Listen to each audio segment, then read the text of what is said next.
Hey, what's up, everybody?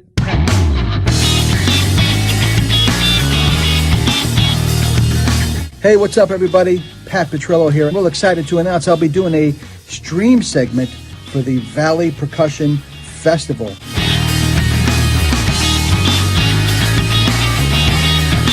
Hey, what's up, everybody? Pat Petrillo here, and I'm real excited to announce I'll be doing a stream segment for the Valley Percussion Festival. And that's on Saturday, July 31st, 1 p.m. Eastern Time. 1 p.m. Eastern Time, so you can figure out from where you live from there. But it's going to be fun. We're going to be playing, interviewing. A few things I'll talk about is grooves, fill ideas, hand technique, anything you want. The Valley Percussion Festival. So go ahead and join us on July 31st on Saturday, 1 p.m. Eastern. Thanks. Peace and love. Peace and love.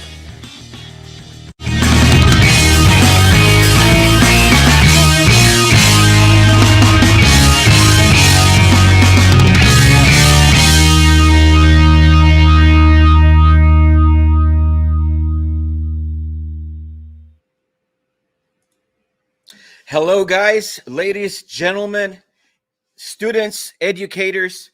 Good morning, good afternoon, good evening, good night, depending on where you're watching us from. Hope you are having an amazing Saturday, an amazing start to your weekend. Wow, what a stream, what a clinic, what a showcase do we have today. Incredible, super excited about this one.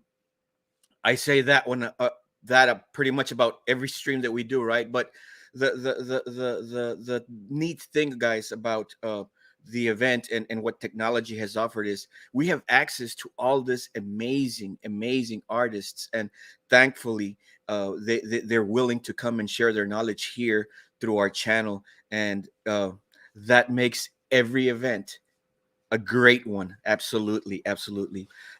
VPF, Valley Percussion Festivals, guys, is trying to make an effort, trying to help schools, programs, band programs, music programs, kickstart their activities with success, and try to get our students back enrolled into the gist of things again, being put away for a long time due to COVID.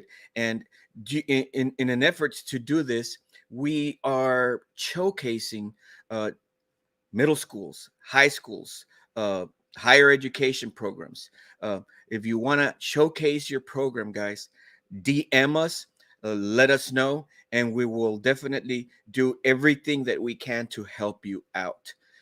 Today, so proud and honored to be able to showcase the mighty Palmview Lovo drum line. And I'm sure there's some family members and some students that are watching this. I know a lot of you catch the replay. So what do you say, guys, if we get started, and we start with our showcased school, Palmview Lovo drumline.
There you have it, guys. Uh, Trying to come back from COVID, guys, and trying to put things together has been a challenge. Has been a challenge. Being an educator myself, I can attest to that, and the fact that he was able, Mr. Adrian Cuellar, the percussion director, and Jacob Banda, being the head director there. They've been making efforts to try and get kids back and get stuff working. And this is fruits of their labor. And it's only the beginning. Only the beginning. Way to go, Pound You Lovo, mighty drumline. Way to go in starting things back up. Kudos to you guys. Yes. And with that said, guys, we are changing gears. We are changing gears now. To our clinic of the day. Wow. Legend, living legend. Uh, he's he was one of the initiators, originators, one of the first that put out educational videos, guys. In the 80s, I think there were like 5, 6, maybe videos when he started. It was one of the firsts, right? So he definitely is a pioneer and set the path, right, for what we have now. So you know, amazing educator, amazing performer. I believe he's in the voting committee for the Grammys, I believe so. And well, I could go on and on and on, but we'd rather watch and learn from him, right? And without further ado, here we have now Mr. Pat Petrillo. How are you doing, sir? I'm doing great. Thank you for having me. And what an honor to be here. And that drum line was rocking. Yes, it was. Yes, it was. Um, Very cool. it's really a task to try and get students back to getting the gist of things. COVID has just really, put a huge break on us. Absolutely. And It completely to stopped things. But we got to look forward. We got to look ahead. Hopefully, things are starting to turn around and people are getting vaccinated and we're going to start to get back to some semblance of Yes. normal. But that drum line brings me back to my days. And I started in drumline when I was a young man. And I was Yes. in my teens and all that. And I did drum corps. We'll get into all of that. But maybe I'll play Yes. for you first. What do you think of that? Well, let's do that. Let me exit stage left, and the spotlight is on you. Don't go sir. too far. No, I'll be here. And guys, any questions, anything that you might have for him, please put it in the comments. We'll make sure he gets it so that you can get your question answered.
What's happening? How you guys doing? I hope really that you enjoyed a little bit of a musical journey there, and took you a little bit on the trip, right? Point A to point B, a little bit of a musical statement as opposed to being necessarily a non, organized solo. I try to do some melody and some thematic material. So we'll get to some of that in a little bit. But I want to thank you for having me. What a blast. It's really great to be here. It's really, with today's technology, a beautiful thing that we are able to, connect like this. I can play for you.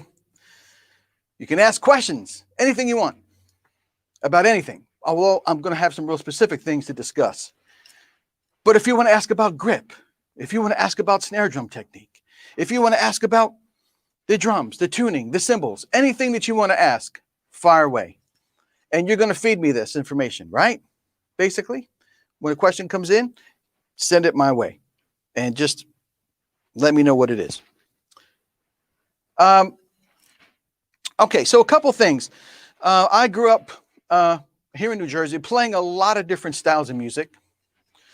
I grew up playing music when I was about 5 or 6 years old to the Beatles. And, basically this is what I was doing.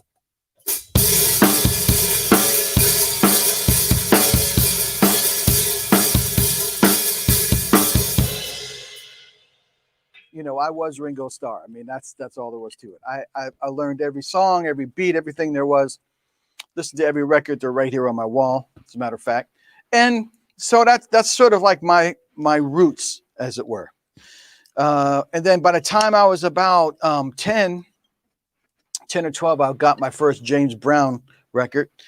And that pretty much set me on a different path. So, I mean, musically, and I think this is really important, you have to go back and listen to things before you were born. How about that?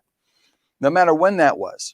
But bring it back to the roots of our music, which is really, really important for you to learn as a drummer. So, more than technique, more than any of that stuff, playing music is about listening to music. And I'm kind of amazed about a lot of drummers that I see and talk to, either in a Zoom lesson or in a clinic that I do that. I say, what music do you listen to? I don't really listen to much. I listen to music on YouTube. What? I mean, that's ridiculous. You don't listen to music on YouTube. You watch videos and you can hear the music, but you don't want to listen to music on a tiny little speaker on your computer. You want to get the record or get the CD or, if you got to do iTunes and experience music. So I learned from listening to the Beatles and then later on, James Brown. And one of the first beats that I learned that was different that I heard Ringo do was something like this.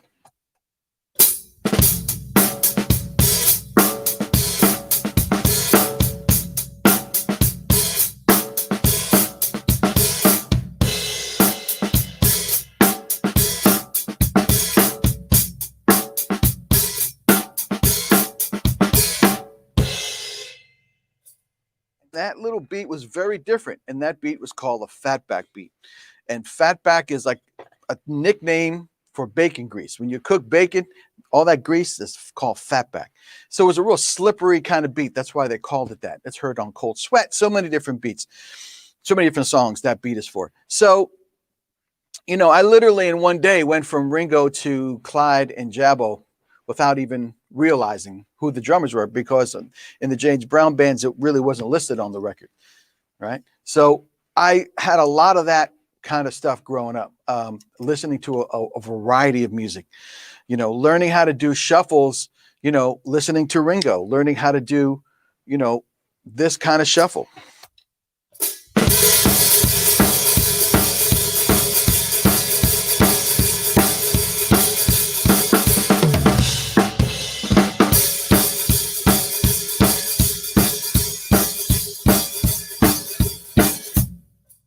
I mean, that was a song called Tell Me Why, which is on my NYC Big Rhythm Band record. Yes, if you go to Amazon, you can check that out. This Put my name in and you'll see my NYC Big Rhythm Band record, which was recorded at the legendary Abbey Road Studios. So please check that out on Amazon.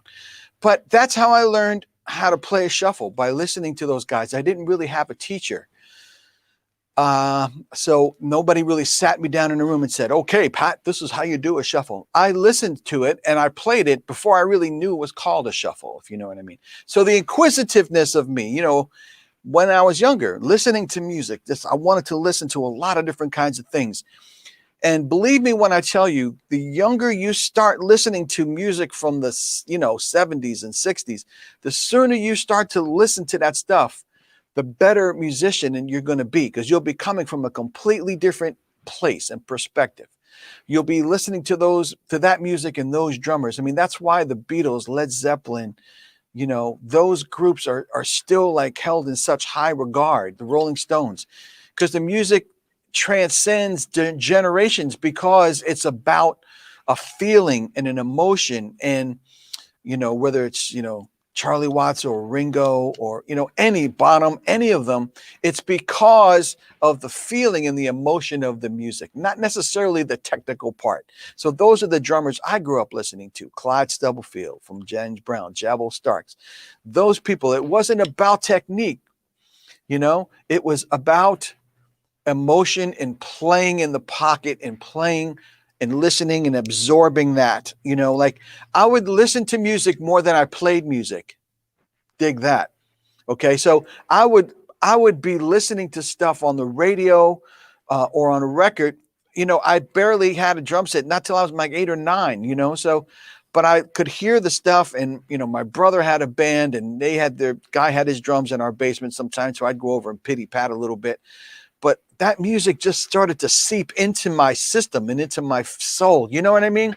That's what you have to do as a drummer more than anything else. You have to absorb and absorb a lot of variety of music and then regurgitate it, and it comes out as you. So you can't have perspective of music unless you visit it. So you can't come from somewhere unless you've been there. I don't mean going there physically. I mean going there musically. You can't come from a place of R&B and soul or rock or any of that unless you've listened to it. If you've only listened to jazz growing up, which is awesome, but you've never listened to rock, you're doing yourself a disservice. If you've only listened to rock and never listened to R&B and funk, which rock comes from R&B, and never listened to funk or never listened to jazz, you're doing yourself a disservice, especially as a drummer. So important. Because you're providing that feel. You're providing the backbeat. For example, I can play a groove one way in a straight way and then kind of go in the middle and then go all the way swing. So it's the same beat, but listen to how I can morph it into a different thing by feel alone. Not technique, but by feel. Check this out.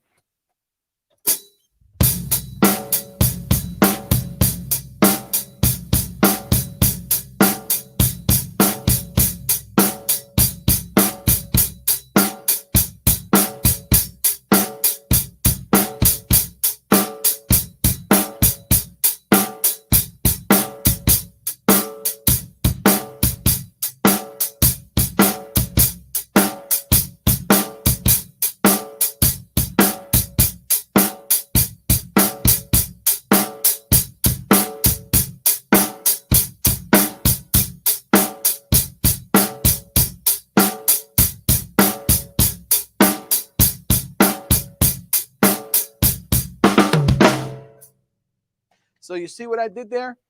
It's the same beat, but I changed the feel. I went from a straight to sort of in the middle, almost swung, and then all the way shuffle.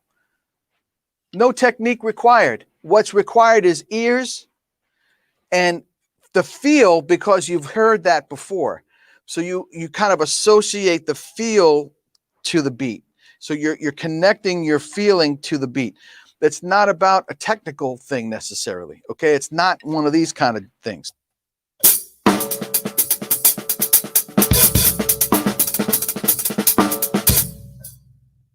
It's not about any of that.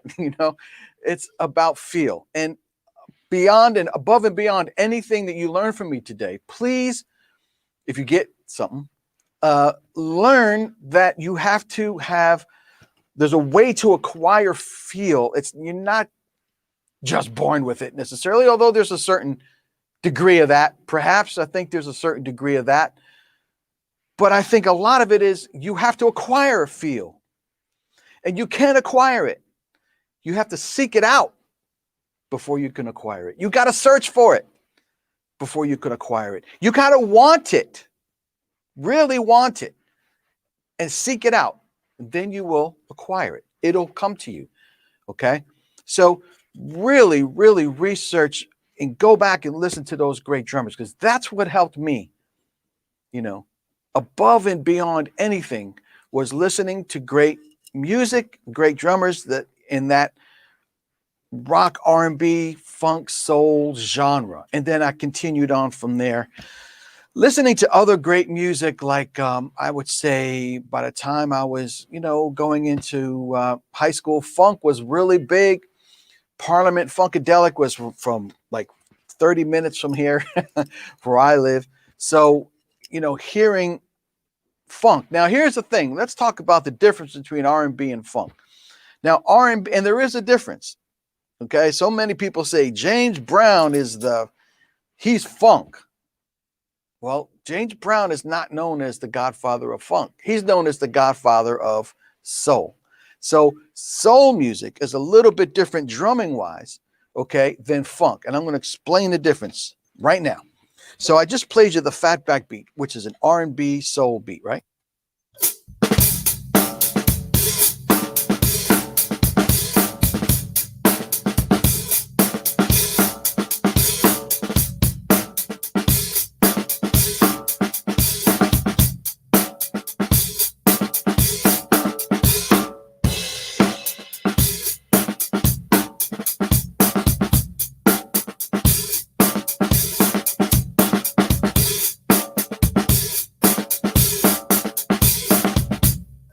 So not too many 16th notes on the bass drum at all.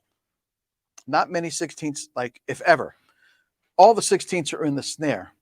The song Mother Popcorn from James Brown comes from the snare sound that Clyde Stubblefield was making on his snare. It sounded like popcorn. And James called it, "Give me some of that popcorn."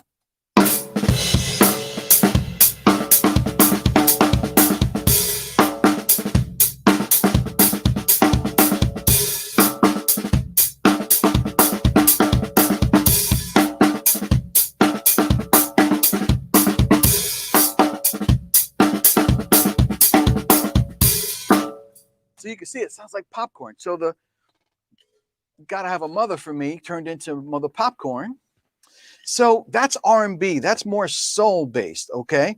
Funk, okay, pretty much started with a group in California, if you ask me, called Sly and the Family Stone in 1970. And the funk started in the bass guitar. And Larry Graham was one of the first guys to change bass playing forever. Went from fingerstyle and that R&B soul style to playing the bass drum like a drum set, playing his thumb and popping and plucking and smacking the bass, making it very percussive. So the funk happened in 1970 with Sly and the Family Stone. Thank you for being myself again. And that pocket was so deep, and it's just an eighth note beat. But listen to how simple it is.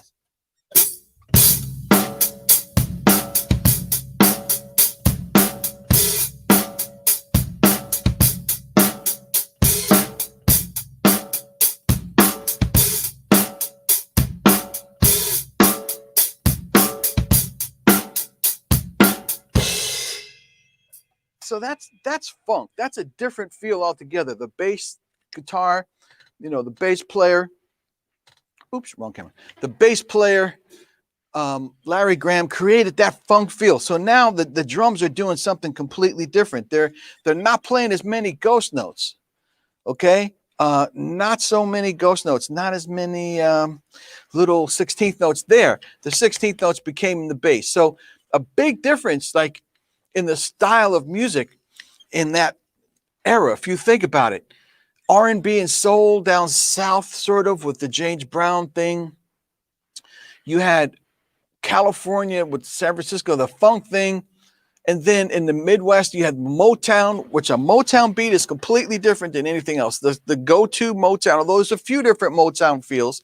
Now, again, this is all stuff that I was listening to, that I had the fortune of growing up listening to this kind of thing. So Motown.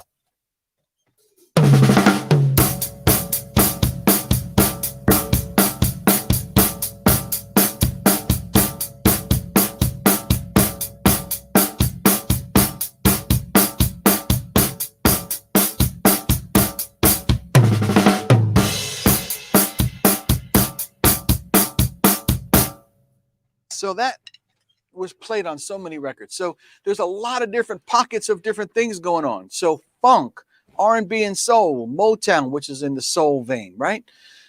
The Funk Brothers, rhythm section, James Jamerson, everybody in the Motown thing, Pistol Allen, Benny Benjamin.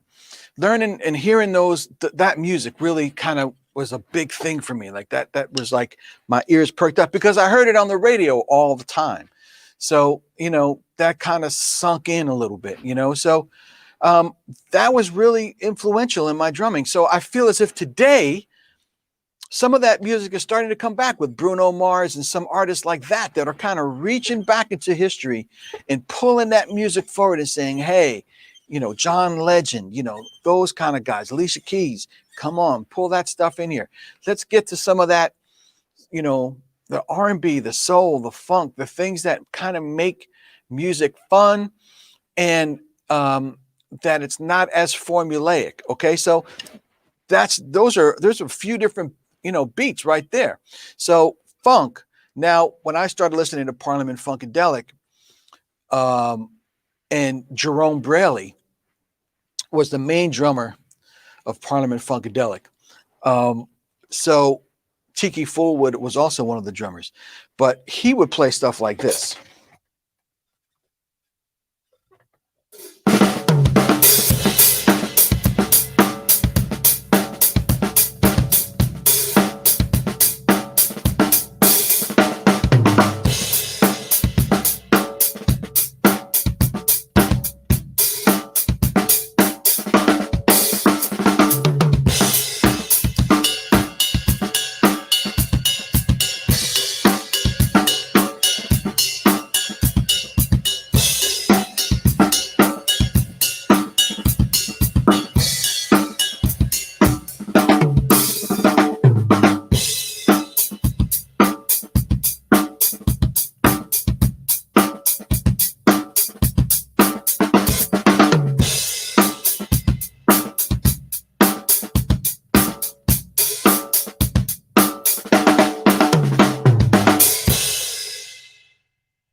So you can hear it was a different attitude, more 16th notes on the bass, double 16th notes happening a lot. So that's a different vibe than R&B and soul. Wouldn't you agree? So that's a whole different attitude.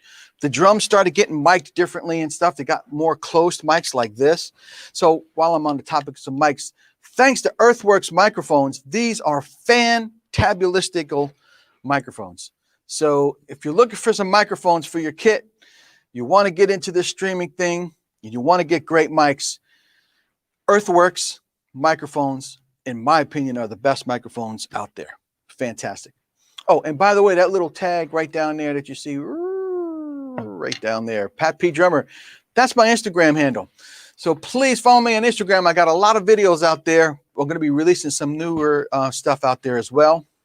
So at Pat P. Drummer, hit me up. So that's sort of like my growing up thing, which had a huge influence on me. Does anybody want to ask a question? Are there any questions out there? Looks like there's some, but is somebody going to feed them to me, perhaps? Yeah, the question is, how can a beginning drummer develop fill and solo vocabulary? A beginning drummer should not do any solos and fills. How's that answer? but I feel you though. I'm sorry. I feel you. I understand where you're coming from. Let me I was being a little facetious, but quite honestly, the beginning drummer needs to focus on groove and pocket, and the most basic fills are the most simple rhythmic fills. I'm going to give you a fill right now that I could teach a beginning drummer, that I have taught tons of beginning drummers. Here's a simple fill that, and I'm not talking about like, I'm going to give you this. This is like, obviously.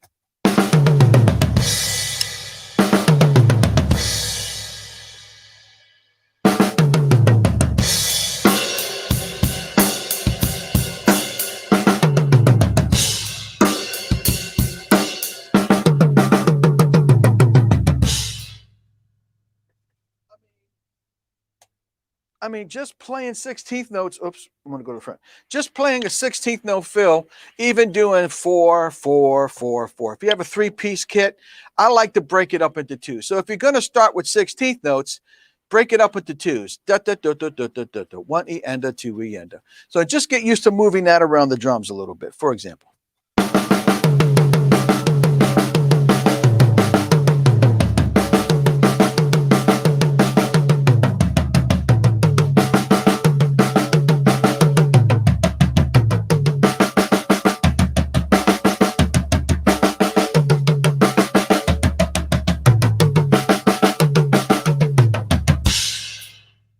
Right? So that's a good start, just to get you moving around, okay?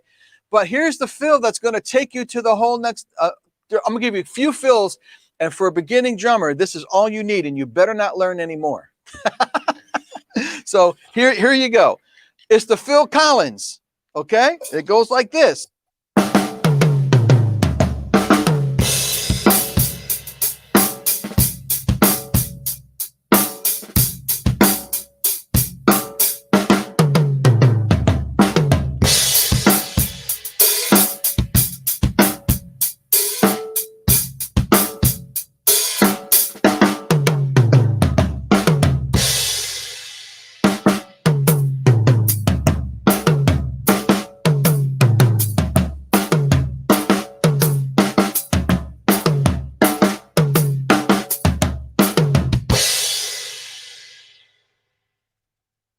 There you have it. That's a real important fill. I teach any beginner that, okay? All you're doing is displacing 16ths by one note. Da, da, da, da, da, da, da, da, da, da, da. The Phil Collins. You got to learn that. Here's another one. And it's called the Pat Boone, Debbie Boone. Now, without getting into who Pat Boone and Debbie Boone are, Pat Boone is a singer from the 50s who is a guy who used to copy, Blue-Eyed Soul. He used to copy a lot of R&B artists back in the day because they couldn't get on the radio. So Pat Boone would cover it, and it'd get on the radio, and he'd take all the credit, truth be told. But then his daughter, Debbie Boone, was kind of a semi-pop person. Anyway, so they call this Phil, I keep it real, I'm sorry, I have to tell you the truth, Pat Boone, Debbie Boone. And all that is a 2-beat fill, 3 and 4 E end. And it's, if you do this fill, you're going to sound like a pro.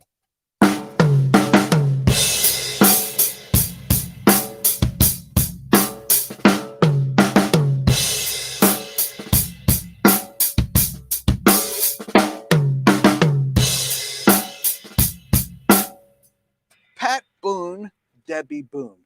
It's like, we need to change it because that's like so played. We got to call it something else. I don't know. Hot dog hamburger. How about that? Or I like barbecue, which is what I'm going to do right after I'm done doing this. I like barbecue. How about that? From now on, that fill is called the I love barbecue fill. Okay.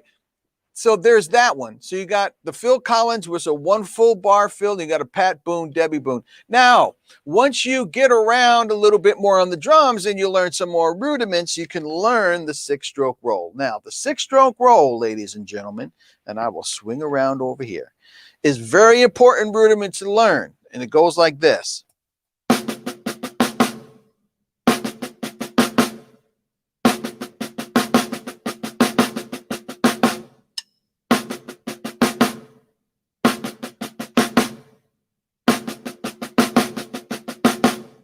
It's phrased as a sextuplet, okay? So it's right, left, left, right, right, left. Okay, accent at the beginning, accent at the end.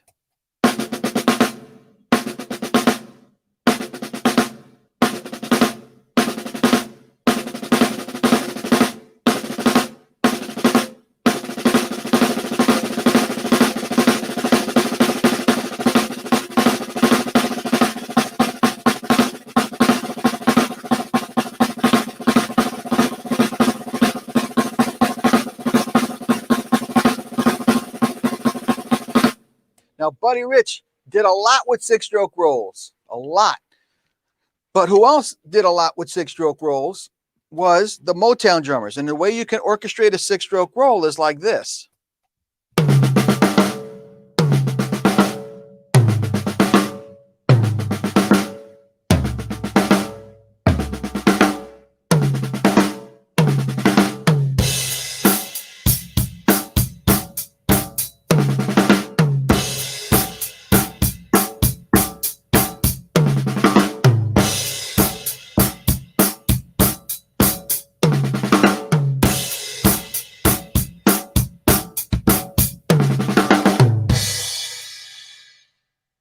All right, so there you have it. So there's some fills for the beginning and not so beginning drummer.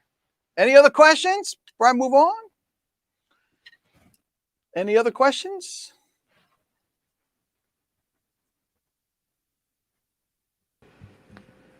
I don't see any so far. I will make sure to make you aware. Yeah, bounce on in if there's any more questions. But thanks for asking that question. I greatly appreciate it. Do you have any questions for me? Do you want to ask me anything at all? Well, fluidity on the drum set, and the reason why. Wait, I think one just popped up before I ask mine. Okay, some gentleman wants you to add him on Twitter. I don't do Twitter. That's why he couldn't find you. Pat, there's a thing here in Texas that's called the all region or all state jazz competitions, and students go through a series of competitions and eventually make it to the Texas State Jazz Bands. And the questions that I'm asking are generally targeted around or for them. How can they develop fluidity around the drum set? Okay. Being able to move around the drum set. Okay, and different idioms. Well, let's talk about jazz, because we talked about R&B, we talked about soul, we talked about that. Jazz is the thing, right? That kind of goes from there, whether it be New Orleans jazz,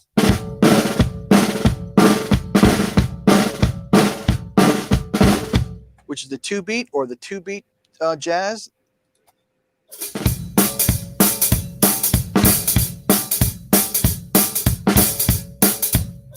Okay, but then there's just timekeeping. Okay, so fluidity for me, I'm going to talk about it in jazz before I talk about it in anything else. In terms of fluidity, though, 16th note, that little 16th note thing I did was be very helpful. But to break it down in the jazz context, ladies and gentlemen, when you're asked to swing, you do not have to do all of this crazy stuff right out of the gate.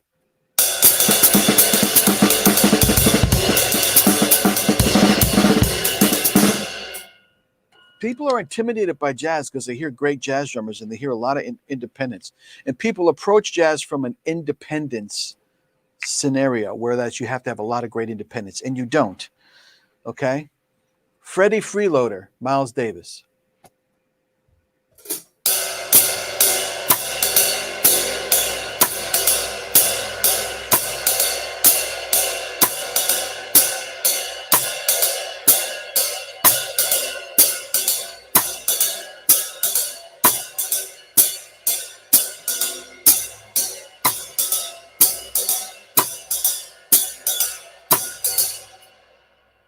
Everything is nice and relaxed in here. Thumb is on top when you're playing the jazz ride. You don't want to play the ride cymbal like this. Don't have your ride cymbal way out here. Have it right here that you can reach, and it's right in front of you.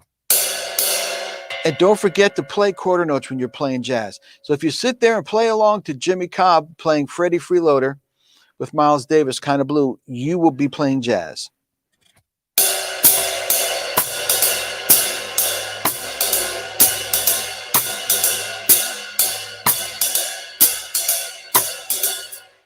So your question of fluidity in terms of jazz for me is about playing relaxed. Okay, so if you play Yes. quarter notes and acrostic on beat 4, start there before you start to add any notes, crazy notes on the snare drum. You don't even have to feather the bass drum necessarily. Okay, you can.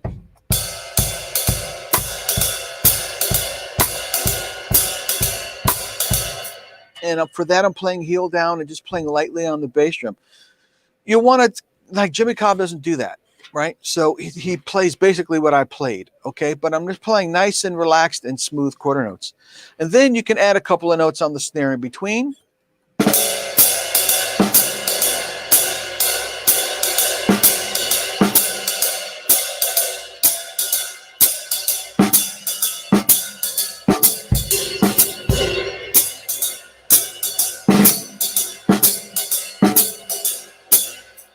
So you start with just the and of 1, and of 3.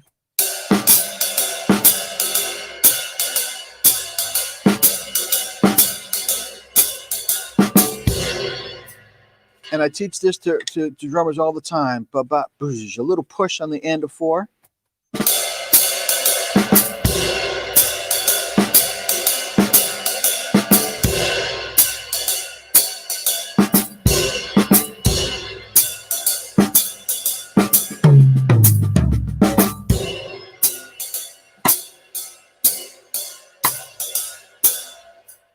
That sounds pretty smooth, right? Relaxed. Basically, right? I got to learn which Yes. camera is which. That's, Yes. playing relaxed helps you develop fluidity. Okay. I mean, there's many different levels of fluidity in terms of that. But when you're playing jazz, now you take that up quicker, you have to stay even more relaxed.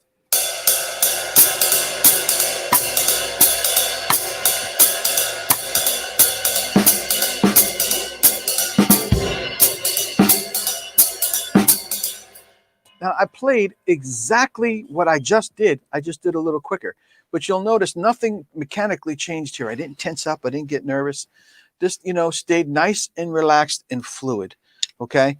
So that's in the jazz context. So there's many other things that, in the rock, funk, whatever it may be context, it all has to deal with relaxation. It has to deal with positioning of the cymbals. Where's the drums? How are you feeling on the drum set? Making sure that, like simple things like your floor tom and your snare are like the same height. You know what I'm saying? Like when you see that, just make sure that they're the same, like one's not higher than the other. Okay. And just making sure everything's reachable. Like I don't have any extreme angles or anything. That's another thing. Like a lot of guys separate their toms too far, make sure they're closer together. This is 10, 12, 14 is my setup in general. Of course, 14-inch snare. This is a 13-inch snare, 13 by 6 depth, actually. And this is a regular 5 by 14. My go-to size is 10, 12, 14. The bass drum is a 14 depth by 22. So the 14-inch depth is actually better for punch. So I like the 14. Some people go with 16.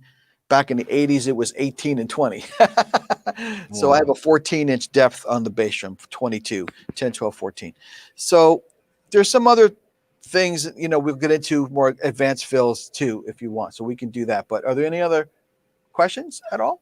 Okay. When it comes to swinging and playing and driving the music dynamically, what are the dynamic shelves amongst the different voices? For example, the hi-hats or the ride cymbal versus Great the question. snare versus the He talked about the what you're bass drum. talking about basically is mixing your sound. And that's really, really important as you're playing. So mixing your sound, especially in recording, but even more so live.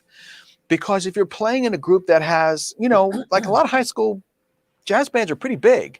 If you're a Yeah. bigger school, you're going to have, 6, 7 trumpets. You have, full row of saxes and a bari, and then you got, you got 5 bones. So you got a lot of people that you got to push. So the biggest thing is your ride cymbal, especially in jazz. You don't, and as you get faster as well, you do not have to do this. because that's going to hold you up. Just do quarter notes, but keep it strong. So that's got to be your primary factor, that time, that pulse, that quarter note, not the bass drum, obviously. Because I see that in a lot of young drummers too, because of the fact that the band is so big and you may have a little 18-inch bass drum and you're like, you can't hear me. So they kill the bass drum, right? So the ride cymbal, you know, clarity of ride cymbal is very important in the hi-hat. This is what's important.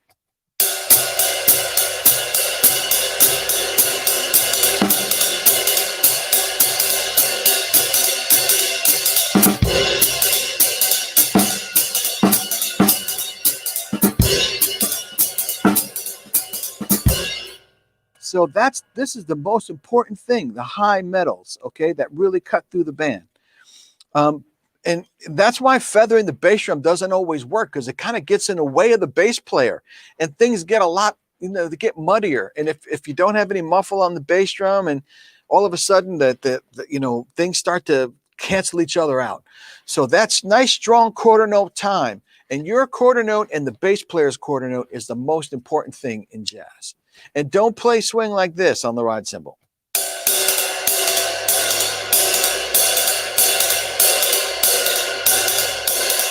Okay, you don't want to emphasize the 2 and 4. Let the hi-hat do that. You got to focus on quarters.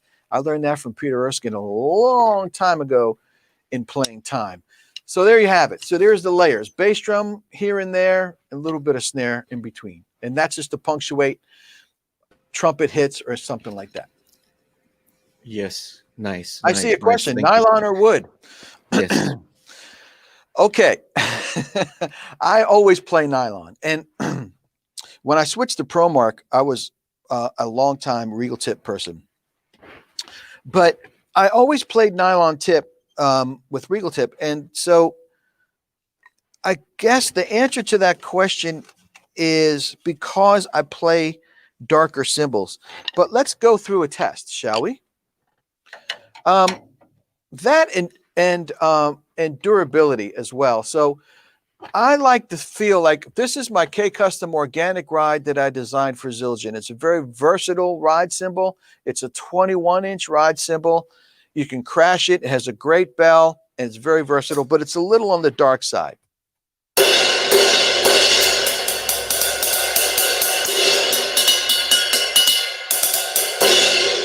So I play darker hi-hats as well. This is a Carope top, a thin Carope top with a K Master Sound bottom, 14-inch. So a little darker cymbal calls for a little more articulation, hence the nylon tip.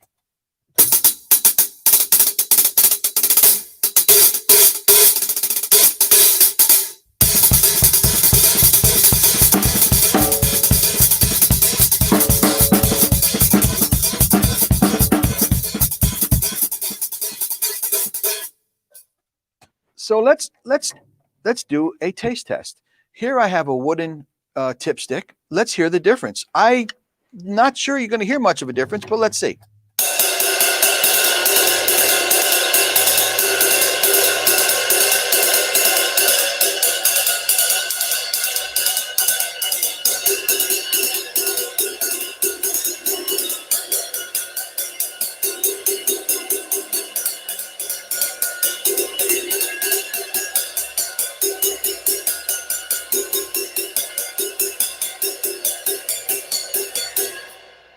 I hear a bit of a difference. Let's hear the hi-hat.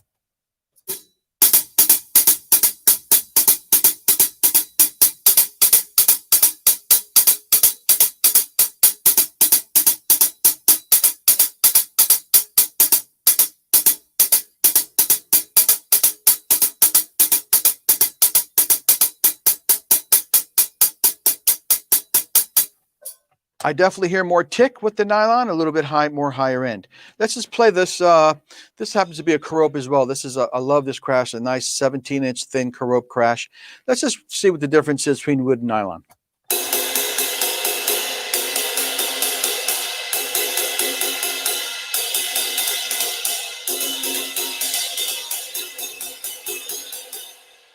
Okay, so not much difference when you play it like that. So I'm sorry, I keep ignoring that camera. So, and the other thing is the density of the stick makes a big difference in the sound of the drum. So I like, the stick that I use primarily is pretty much a 747 ProMark nylon tip.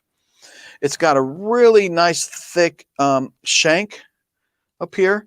So I don't like thin, but I am experimenting with some others as well. But this is a little bit more of a denser stick. I don't like oak. So this is a basic hickory stick, but so that's why I play nylon tip. No other, and that and durability, to be honest. But great question. Anything else before I move on? A little bit. We good? I don't hear you. If you were gonna cover in your repertoire, maybe some of your tips to develop the hands. Great. Sure. Okay, so let me do this. Let me kind of do a couple of cool fills. Now we'll take it to another level. A couple of split 16th fills, and we'll do some hands, and then we'll kind of apply that to the drums. Okay. Yep. So, the question came before about fill ideas. And a lot of you in my opening solo saw me do some split 16th note fills. So, quote unquote linear fills. Linear basically means everything is in a musical line. It has its own voice. So just taking a 16th note and splitting it up between your hands and your feet, you could just put the bass drum on the last 16th. That's the first step.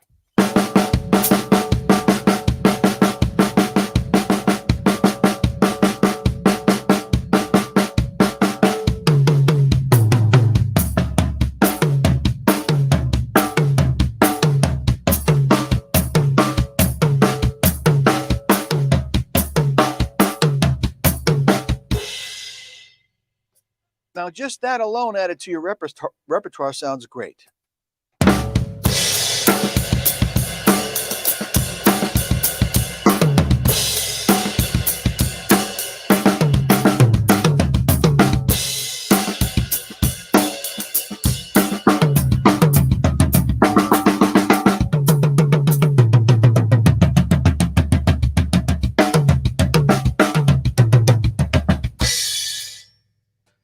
But the next step would then be to take the bass drum on the 1 and do it every 3 notes.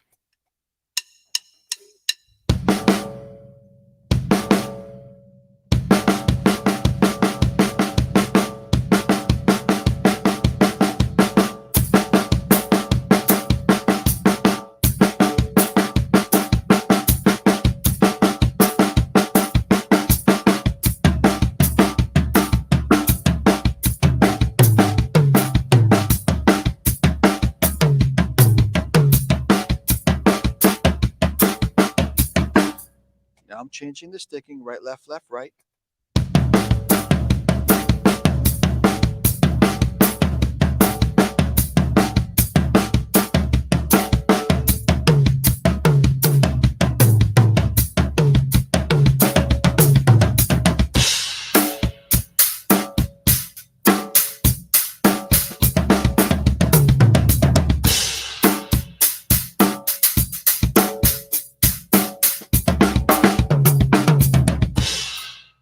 That sounds really cool, right? So that's another way. Then you kind of flip that and do 2 on the top, 1 on the bottom.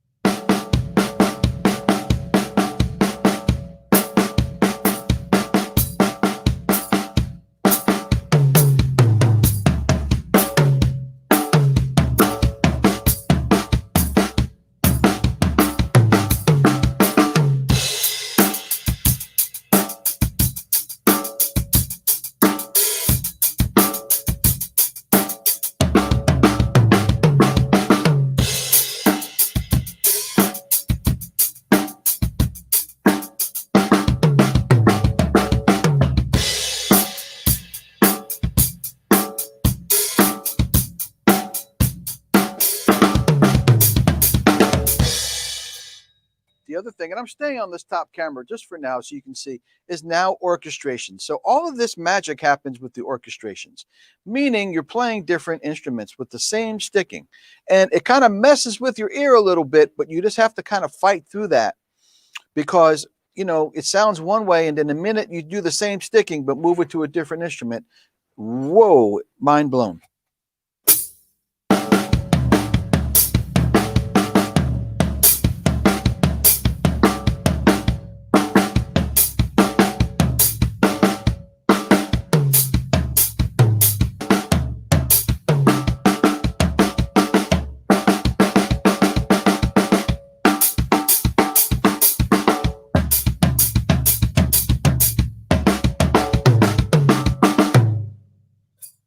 New sticking, right, left, right.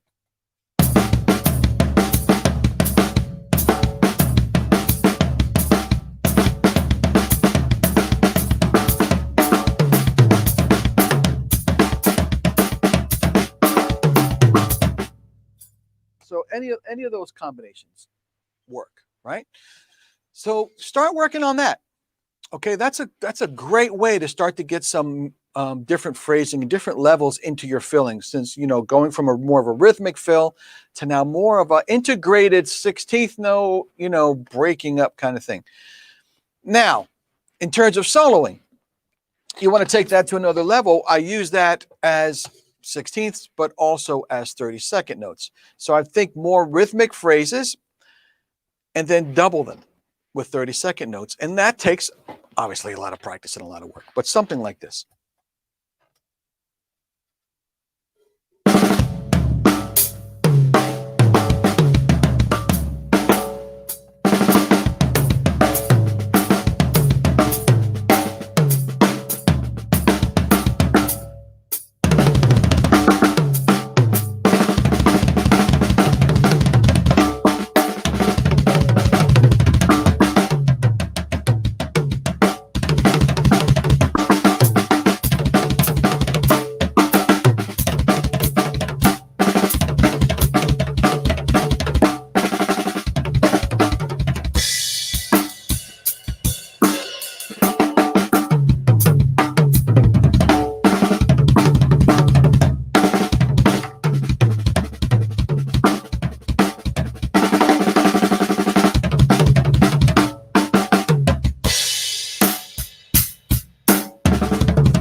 So that's kind of a cool way you can orchestrate some 16ths, 32nds, stuff like that. So I wanted to show you that before we moved on to something else. If there's any other questions, fire away. And thank you for those questions. Hand technique, so I grew up playing match grip because that's, basically I didn't know any better until I got involved in drum corps. Yes, I did drum corps, and I did drum corps at a very early age. And that's when I learned traditional grip. And I was probably in drum corps around age 12, 13, a local parade corps, and I learned all my rudiments.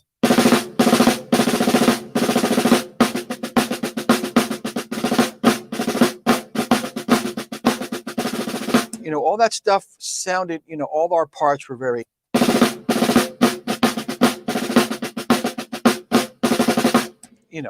that kind of thing. But I learned to memorize, which was great for me because I memorized my rudiments. And that's another thing. Memorize your rudiments. Don't just read them. You must memorize them. It's really, really important. So I learned that way. And then I kind of moved up the ranks in drum corps, and I got in my first DCI corps was in 75 with a corps that's not even around anymore. Then I kind of moved up into, I was in the Garfield Cadets. Those of you know who the cadets are now, for 78 and 9 for 2 years. And then I marched in a drum corps called the Bridgemen, who were a little different, you could say. We had bright yellow uniforms, kind of like coats. And I studied under Dennis DeLucia, and I was really happy. I was like, just coming into my own as, 18-year-old. And we won 3 drum trophies in a row, 80, 81, 82. 83 was our last year, my last year, and then I taught 1 year. But, marching in drumline and drum corps was very, very influential for me, because then I heard drummers like Steve Gadd apply a lot of rudiments to the drum set. So some of the rudiments, like just doing this, memorizing your rudiments and the diddles. For me, there's only 3: paradiddle, double paradiddle, and paradiddle diddle.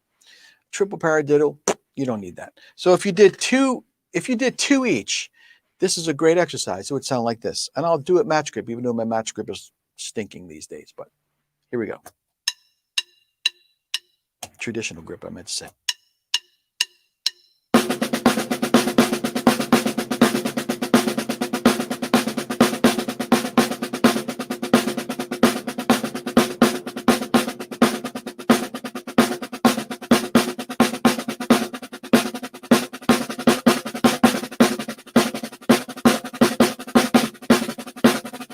So that's 2 each, 2 paradiddles, 2 double paradiddles, 2 paradiddle diddles. Very simple, but you notice my diddles are down here. I'm not doing this. Because that's like if I talk like this all the time and I'm everything is exactly the same, it would drive you crazy. So just like your voice has inflections and phrasing and accents, your drumming has to have that as well. So there's a real simple, basic diddle exercise. 2 paradiddles, 2 double paradiddles, 2 paradiddle diddles. And it falls perfectly in time.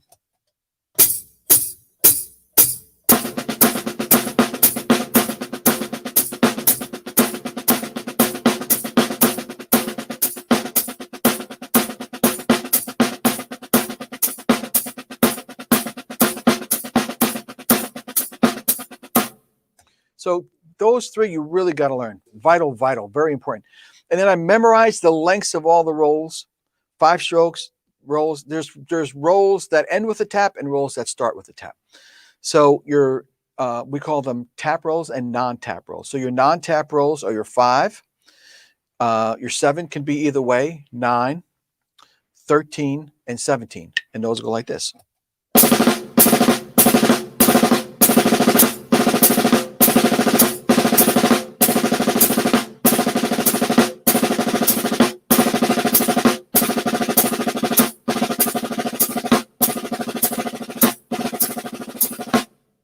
Okay, so I memorized those. I was like 15, 16, 17. Of course, learning the lengths of the rolls, a half a beat, 1 beat, 1.5 beats, 2 beats.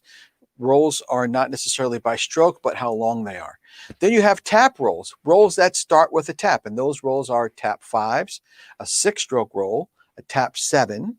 Your 11-stroke roll starts with a tap, and your 15-stroke roll starts with a tap. So here's tap 5s.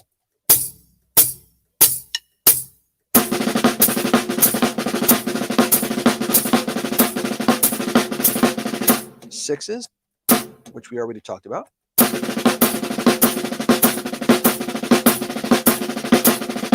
7-stroke rolls, which are traditionally tap rolls.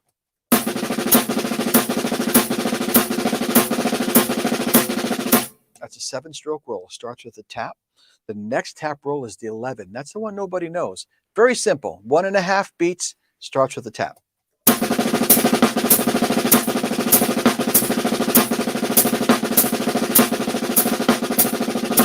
And then your 15, which is 2 beats.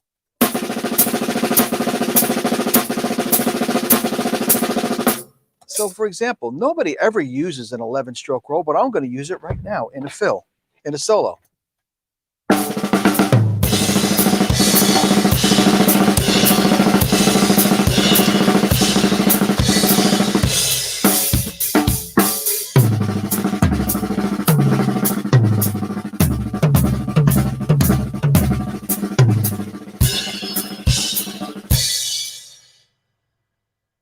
There you have it. That's how you can use an 11-stroke roll.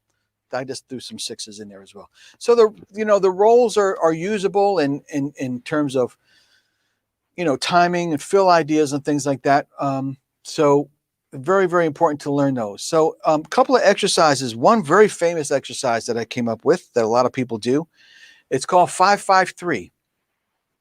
5-note groupings alternating and 3-note groupings alternating. And it goes like this.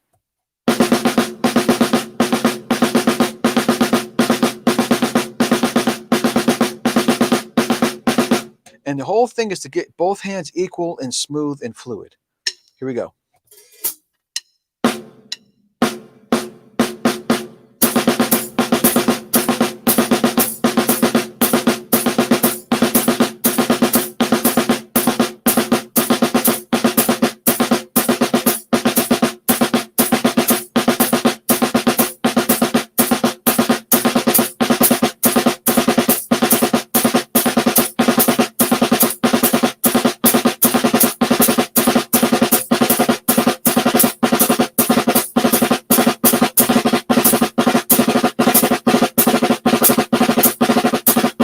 And this is to help your single strokes, to get each hand even and smooth. Then you're going to stick 2 bars of 16th notes at the end of that.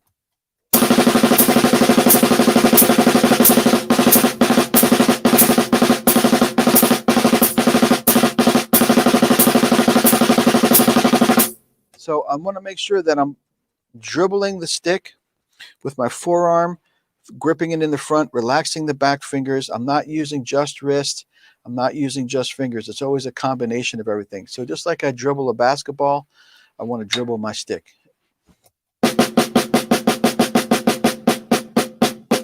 So I'm always moving in time. If I want to play slower, I move slower, and I feel the rebound. I don't do this kind of stuff.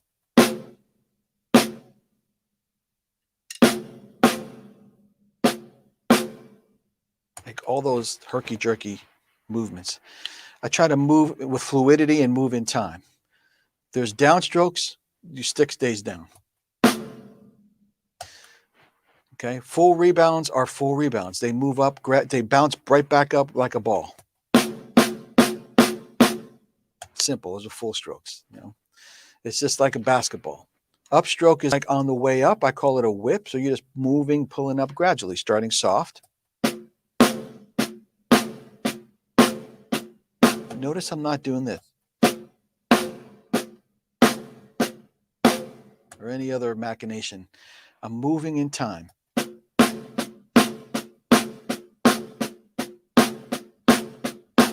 If I want to play faster, I whip fast.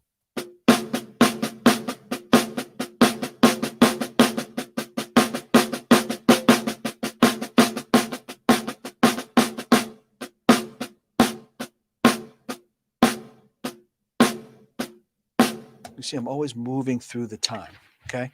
Trying to keep the sticks as fluid as possible. Okay, any other questions? Anybody want to ask anything? Because I'm going to do one more little fill idea too before we wrap up. Any other questions? I don't hear you. I do that all the time. I was watching some podcasts yesterday, and they had the same issue. They did that a few times.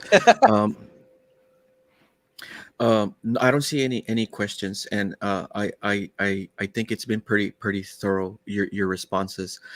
We can move on with whatever you had planned. Awesome. So I'm going to do one more little thing here, and this is for the advanced drummers out there. So we kind of covered all the bases. We talked about some groove. We talked about swing. We talked about basic fills. We talked about some hand technique and rudiments. But this I learned from Steve Gadd. However, it's based off of Radamacue. And then I did some other movements around that, okay? So the Radamacue as we know it in the book starts with the double into a triplet.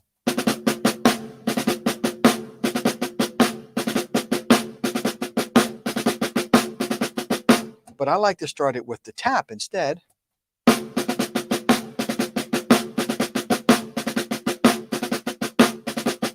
And then I like to turn it into a sextuplet. So I take that drag and turn it into a putida.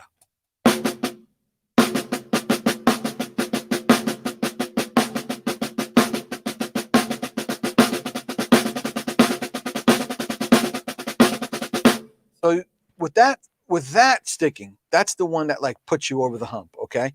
So being able to do the double and the single sticking is huge in terms of how to orchestrate the drum set.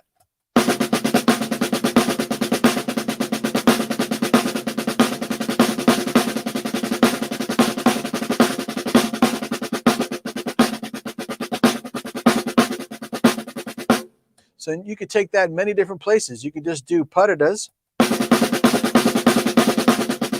and then a triplet takes you to the other hand.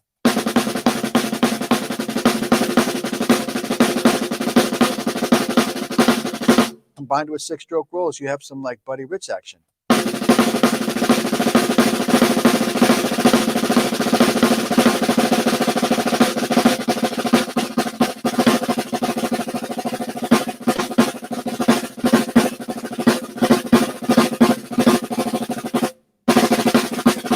So you put that on the drum set, and now you could do the Steve Gadd orchestration.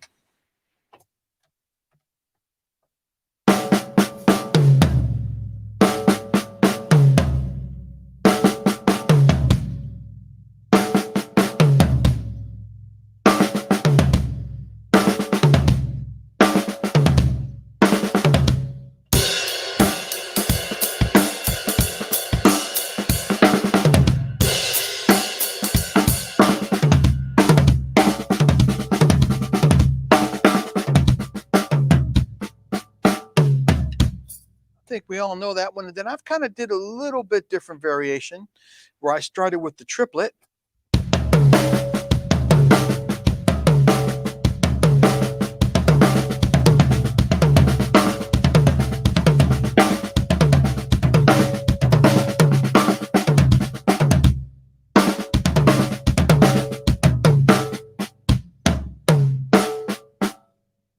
Okay, and then you can combine them and do one down and one up.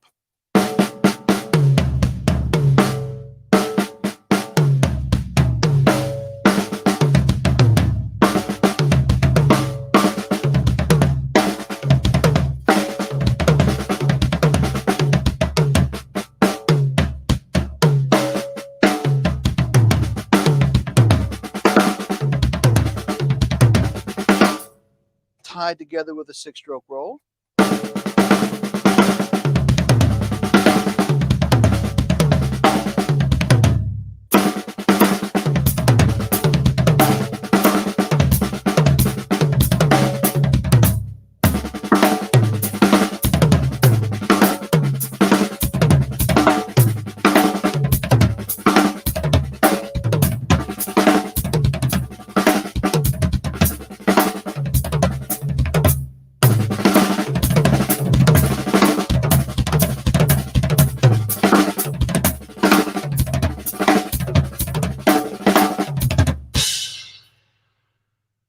Now,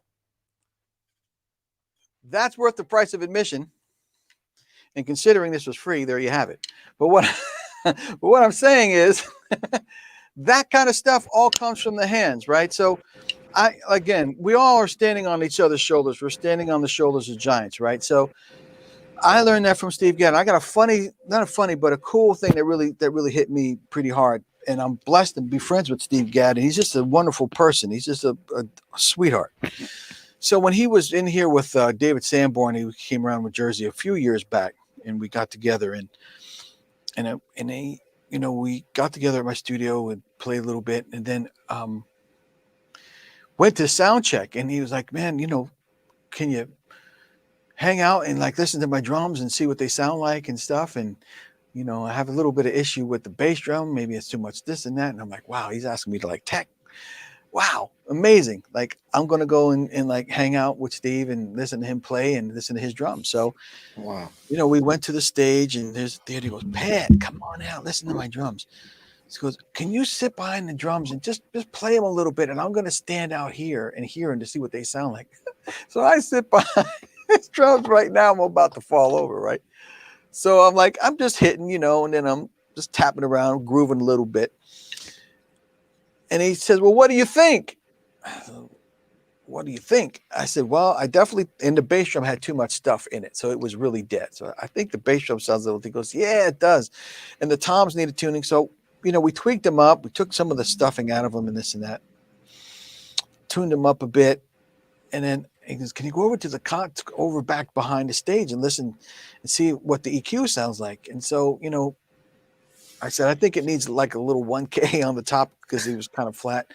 He goes, "Yeah, I hear that too." So we put a little 1K on it. So then he he comes over and he goes, well, what does it sound like now? And he played it. And I said, oh, I think it sounds a lot better. He goes, okay, you sit down. Let me hear.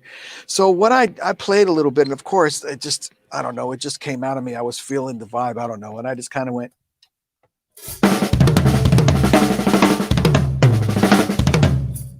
I wanted to sound like him. I wanted him to hear his drums sounding like him, the best that I could, right? And he goes, it's the drum sounded good. He goes, show me that. What was that you just did? I was like, what? I was like, well, it's just what you did, and I'm just doing a little bit different. And that was a moment for me that was like, here's a guy that I, and everybody loves and idolizes. And I learned so many things from him. And this goes to show you how we all just learn from each other and share with each other. And can I tell you, after that, I stood and watched the rehearsal that they were doing. And can I tell you, like in between, he was working out the sticking and the thing that I showed him on the drums. And I was like, oh man, this is like a moment I'll never forget. And so we're all learning from there's so many different ways of doing things and orchestrating things. And, I just think it's just so important that we all respect each other's input and also treat the information with respect. And this is kind of a thing that I think we talked about a little bit. And that is, I really, soapbox time, but I really feel that there's so much great information out there, but there's also a lot of like whack information out there. So like, you wouldn't buy, your fruit from somebody who's, not really a fruit grower, you know what I mean, et cetera. So you have to be really careful with what you get and who you treat as gospel in terms of the information that they disseminate. Because a lot of wrong information and disinformation is out there these days in many forms, and drumming is part of that as well. So, get your information from well qualified sources, people who are educated, who have studied the craft. Don't listen to some guy in Wisconsin on YouTube about learning how to play a songo. Yeah. I mean, I'm not dissing the young man in Wisconsin trying to teach you a songo, but that's kind of not the source that you want to go to. There's a reason why there's certain books and there's certain material, there's certain things that are just classic, and there's a reason why they're like that, because they're truth. So there is truth in drumming in terms of styles and applications. There is truth in there. You have to source it. And again, goes back to our first lesson. You have to source it and find what that truth is, and don't just take somebody's word for it, because then in the long run, you're regurgitating that falsehood and you look foolish. Yes. And you look like you're on the gig, and all of a sudden you're not doing the right thing. So you've got to be careful with that, and then trust and honor the material that you're learning. And like stuff is for free out there. I understand that. I completely get it. And listen, if I was a kid and there was stuff out there for free, I'd probably take it too. But at a certain point, you have to honor that what these people are giving you is their craft and their heart and soul that they've learned and studied and trained for years to present, to play, to teach, and to bring to the world. It's an art form. It's like asking a painter to paint a self-portrait and not paying that person. So, people are out there trying to make a living, and and I think that we've kind of gone down that rabbit hole of, I'm going to get 500,000, or I'm going to get 100,000 viewers on YouTube, and I'm going to make $50. Well, that's not panning out for most people. I mean, so just putting stuff out there, and not getting, compensated for it to a certain extent is the reason why our industry is kind of like going downhill. Yes. People expect things for free. I mean, and listen, I'm all about helping people and stuff, but I have a lot of people that pay me and many other teachers good money to for their information and to work with them and to foster that, and I think we need more of that, and so when somebody posts, and we talked about this a little bit prior to us going on, and I don't mind in public because heck, I'm not 20 years old. I have a career, so I'm not really caring about it, but when somebody sees something that I may do or feel or something, and they step to me with, hey man, show me that. It's like, and why should I show you that? And if you can't figure it out, then you need me more than you think you do. Exactly. Okay. So my point is that honor and respect the people that are giving you stuff. And if you're going to be so bold as to ask that person what they are doing, please do it with respect. Please do it with humility. Please come from a place of, I don't really know what this is. Would you please help me? Then I might consider just showing you what it is. I might consider that. But don't come to a professional and ask them to give you something for nothing, and be so bold as to say, you need to show me this. I don't need to show you anything. Yes. You need to do it yourself. Yes. So I'm sorry if I sound bitter, but what I'm trying to do is I don't just teach drums, I teach life skills. What I need to teach you is you need to respect this art form, okay, like any other art form. And I could never imagine going to any of my mentors and asking them like that, because whatever you type, it's just like coming out of your mouth. So Yes. when you say it in such a harsh way on social media, when I read that, I read it with a snotty attitude from somebody telling me, hey, man, show me that. You know what I mean? So please be respectful of that, youngsters and adults or whomever you may be, when you're dealing with somebody with social media, because it's really, really important that we really honor and respect the traditions. And I always source where I learn stuff from. You heard me say Steve Gadd. You heard me say all these great drummers. I didn't invent anything on the drums. I'm just doing my thing from what I hear other people do, and I source that information. And that's really, really vital in our lives. I've seen so many people literally take pages from my book and say they learned this, like this is their thing. And I'm like, all right, it's all good. I know you study with me and that's cool, and then you're going to just regurgitate it and put it out there and without sourcing where you learned it from. So I think, off the soapbox now, but please, on this instrument, first of all, it's been an honor and a pleasure for me to be here. And thanks for asking me to The be honor here. is all ours, sir. The honor is all ours. But I just want to say that we really need to raise our game in terms of learning this instrument from a standpoint of responsibility and respect, and also really taking the time to go back and learn your craft. This is a journey. It's not a destination. I'm not Yes. at my destination, and I probably will never reach my destination. Roy Haynes has not reached his destination. He's still on his journey. Yes. Peter Erskine is on his journey. We're all on our journey. Steve Gadd is on his journey. And we're learning and we're growing. And some days are better than others, but we're hopefully getting better. So there's not a destination point. There's Yes. never a destination. Yes. You're never going to get to where you really, really want to be. You'll be satisfied for that scenario, of course, but we're always going to want to learn more. So always stay hungry, stay thirsty, my friends. Stay Yes. hungry, stay ready to, learn your craft and seek out information from the right source. Yes. Awesome. Wow.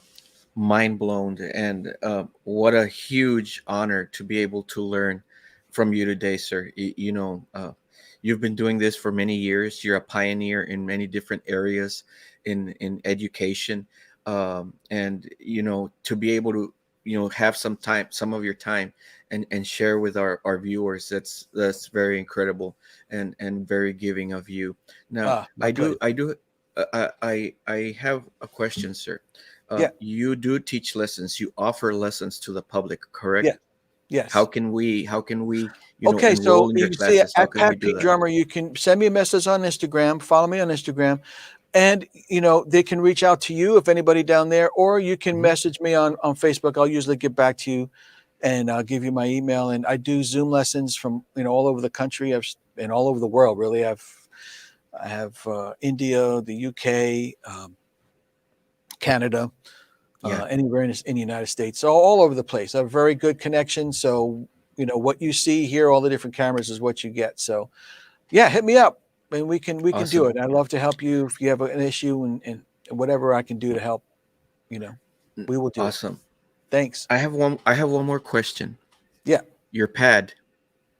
Yeah. How did you how did you come across All right. Great designing it? question. So the Drumeo P4 pad. So I was teaching at Drummers Collective maybe 15 years ago now. And I was teaching a class and I was playing on a regular practice pad. And then I took another practice pad and I put it in front of me and I raised it up a little bit because I was showing an independence thing and I was maybe too lazy to go over to the drum set. I don't know. I Mhm. was doing a rudiment class and I separated my hands. And so I had a 2-level thing going and I went and I moved it up in front of him. That's interesting. I said, I got, a practice pad that with 2 levels. That's never been done before. So my brother was like a part-time, like he just hobbyist on woodworking. And I said, man, listen, I want to take half of this drum pad and the other half, I want to make another level. So it started out as a 2-level practice pad. And then I Oh, said, well, there's still a lot of wasted space. I mean, you got a big practice pad here and you got a space that you don't use, right? So 1 level became 3. So we just kind of crafted it. And the original one was made just a square practice pad with regular middle level and top level. And then I started sourcing different rubbers. And part of what I do as an entrepreneur. So I try to, look to the future, not just developing, things that will help other drummers, but, things that can generate income potentially. of course. So I sourced the rubber in Asbury Park, found the rubber, started experimenting with learning about durometers and thicknesses and this and that. So I made a square version. We sold a bunch on my website. And then I went to Ludwig and said, hey, you guys haven't had a practice pad in a while. So they looked at this thing that I was selling online and we sold a bunch and said, well, maybe we could do something with this. They redesigned it, their engineers, and made it circular. And the original P4 was out. I called it the P4 practice pad, 4 different types of rubber and with different thicknesses for different sounds. So it sold pretty well for Ludwig. We had like a 5-year deal, and then that deal ran out. And I said, it wasn't sourced in the United States; it was sourced overseas. So I said, listen, I think I'm going to, kind of go a different route. So I found a manufacturer in Kentucky who's going to make it, and I happened to put it out on social media. And I had just started also at the same time doing some stuff with Drumeo, and Jared saw it and he said, well, what is that? I said, have you never seen the P4? He goes, no, I never seen it. So I sent him the original Ludwig version. He goes, wow, well, we want to turn this into a Drumeo product, exclusive Drumeo product. I said, all right, let's do this. So we just, struck a deal, and it's now called the, Drumeo P4 practice pad, designed by me. You can get it at drumeo.com. You can get it on Amazon. You can get it anywhere that you look on the internet. You will see it. And it is made here in the USA. And yeah, so cool. Thanks for bringing that up. And it's a very unique Wow. practice pad. So, but it came from just inspiration of teaching. Wow. Wow. Wow. And books that you have Yeah, available that we can get. I have a couple new things on Hudson Music. The Hands, Grooves, and Fills, a lot of the stuff that you saw here is on Hands, Grooves, and Fills. You can get that at hudsonmusic.com on digital download, or I think they may have some hard copies. And all of those fill ideas and all those things all the hand exercises, all the fills are in that book. Nice. And my newest digital release is Learn to Read Rhythms Better. If you can't read rhythms very well, if you struggle with reading rhythms, if you're kind of okay at reading or a beginner, it's a play along rhythmic reading package that starts from this is a whole note to this is how you read odd times. It comes with a 90-page ebook, video music lessons, play along music lessons. You watch the screen or rhythm reading lessons and you play along with the rhythms on the screen. I explain each rhythm and how it's played. And so you can go, again, digital download that at hudsonmusic.com as well. Any of those 2 products are all on Hudson Music. Awesome, awesome, awesome. So there you go, ladies and gentlemen. You can reach him out. Reach him at Pat P Drummer at Instagram. Yep. You can message DM us, and we'll get you in contact with him, and you know, learn from him. He has books out, and yes, Thank you. huge today, sir. Huge, very And I special want to day thank for us. Zildjian Cymbals and, of course, Ludwig Drums, Zildjian Cymbals, ProMark Drumsticks, Evans Drumheads, Earthworks Microphones. And yeah, so I appreciate you having me, and it's been great. It's been a great hang. Yes, it has. Yes, it has. Thank you so much. Hope you guys enjoyed it. I'm sure you did.